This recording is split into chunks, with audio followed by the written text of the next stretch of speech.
Hi, my name's Charlie, and I have a Fluval 105, and I also have a 205, and they're pretty much all built the same way.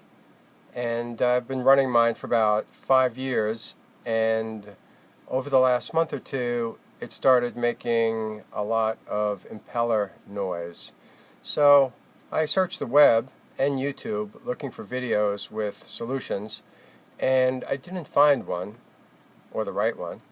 So I just wanted to share with you what I wound up doing and how easy it was and how it just fixed things.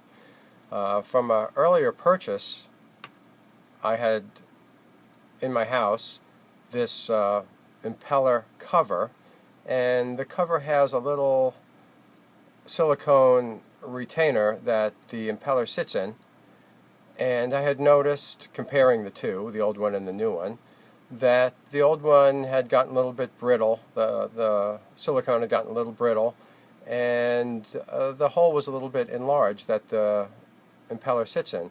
So I put the new one in. Cost me $3, $3.50, and after all the air bubbles worked their way out, the Fluval was as quiet as the day it was brand new. So I suggest that you go ahead and find that part and try that before you start messing with the impeller and taking it out and possibly damaging it. If you found this video helpful, I want you to know that I own Cloud9 Toys in Sudbury, Massachusetts, and we sell dress-up clothes and we sell high heel shoes for little girls and all sorts of fun dress-up, as well as your classic toys.